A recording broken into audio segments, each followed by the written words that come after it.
తెలంగాణ కాంగ్రెస్ లో పాత పంచాయతీలు కొత్తగా రేగబోతున్నాయా? పార్టీ పెద్దలు మున్సిపల్ బాంబ్ రాసుకోక తప్పదా? ప్రత్యేకించి కొన్ని నియోజకవర్గాల్లోని సమస్య తీవ్రంగా ఉండబోతోందా?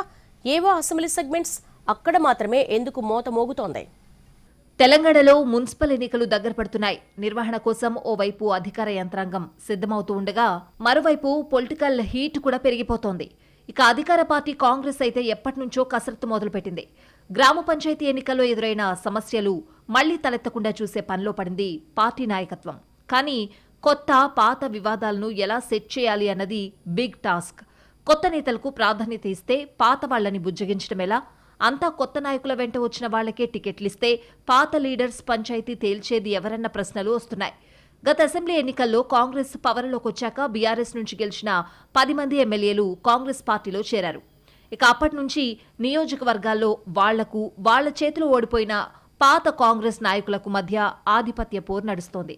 రెండు వర్గాల మధ్య రాజీ కోసం పార్టీ పెద్దలు ప్రయత్నిస్తున్నా అంత ఫలిస్తున్న సూచనలు కనిపించడం లేదంటున్నారు. పటాన్చెరు, శేరిలింగంపల్లి, ఖైరతాబాద్, స్టేషన్ ఘన్పూర్, చేవెళ్ల, బాన్సువాడ, గద్వాల, జగిత్యాల, భద్రాచలం, రాజేంద్రనగర్ నియోజకవర్గాల్లో ఇలాంటి సమస్యలు ఎక్కువగా ఉన్నాయన్నది పార్టీ వర్గాల టాక్. పటాన్చెరు నియోజకవర్గాన్ని తీసుకుంటే గత అసెంబ్లీ ఎన్నికల్లో ఇక్కడి నుంచి కాంగ్రెస్ తరపున కాటా శ్రీనివాస్ గౌడ్ పోటీ చేసి ఓడిపోయారు. ఆ తర్వాత ఆయన మీదే బీఆర్ఎస్ తరపున గెలిచిన గూడెం మహిపాల్ రెడ్డి కాంగ్రెస్ కండువా కప్పుకున్నారు. దీంతో నియోజకవర్గ కాంగ్రెస్ రెండు వర్గాలుగా విడిపోయింది. ఇక పటాన్చెరు నియోజకవర్గంలోని కొంత భాగం జీహెచ్ఎంసీ పరిధిలో ఉంటుంది. అలాగే 5 మున్సిపాలిటీలు, 100 మందికి పైగా కౌన్సిలర్స్ కూడా ఈ సెగ్మెంట్ పరిధిలో ఉన్నారు. కానీ లీడర్ ఎవరన్నది క్యాడర్కు మాత్రం అర్థం కావడం లేదు. రేపు మున్సిపల్ ఎన్నికల్లో బీఫామ్స్ ఎవరికొస్తాయో కూడా తెలియని పరిస్థితి. ఇక జగిత్యాల నియోజకవర్గంలో సిట్టింగ్ ఎమ్మెల్యే సంజయ్ కుమార్పై మాజీ మంత్రి జీవన్ రెడ్డి తీవ్ర స్థాయిలో ఫైర్ అవుతున్నారు. సందర్భం వచ్చినప్పుడల్లా ఈ సీనియర్ నేత ఎమ్మెల్యే టార్గెట్గా ఘాటు వ్యాఖ్యలు చేస్తున్నారు. అటు భద్రాచలంలోనూ అదే పరిస్థితి. ఎమ్మెల్యే తెల్లం వెంకట్రావును మాజీ MLA forest development corporation chairman Podem Veerayya వ్యతిరేకిస్తున్నారు. నియోజకవర్గంలో తనకు తెలియకుండానే ఎమ్మెల్యే తన వర్గానికి పాత బీఆర్ఎస్ క్యాడర్కు ప్రాధాన్యత ఇస్తున్నారని పొదెం వాదన. అటు బాన్సువాడలో పోచారం వర్సెస్ ఏనుగు రవీందర్ రెడ్డి అన్నట్లుగా రాజకీయం నడుస్తోంది. పోచారం శ్రీనివాస్ రెడ్డితో పాటు ఆయన కుమారుడు భాస్కర్ రెడ్డి పెత్తనాన్ని ఏనుగు రవీందర్ రెడ్డి వ్యతిరేకిస్తున్నారు.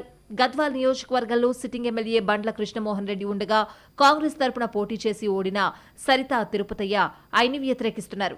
చేవెళ్లలో కాళీ యాదయ్య వర్సెస్ కాంగ్రెస్ నుంచి పోటీ చేసిన భీం భరత్ అన్నట్లుగా రాజకీయం ఉంది. స్టేషన్ ఘన్పూర్లో కడియం శ్రీహరి, ఇందిరా మధ్య ఆధిపత్య పోరు సాగుతోంది.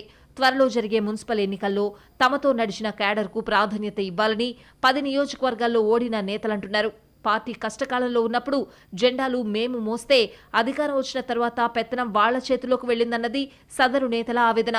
ఇదే అంశాన్ని పీసీసీ అధిష్టానం దృష్టికి తీసుకువెళ్లేందుకు ఆయా నియోజకవర్గాల నేతలు రెడీ అవుతున్నట్లు తెలుస్తోంది.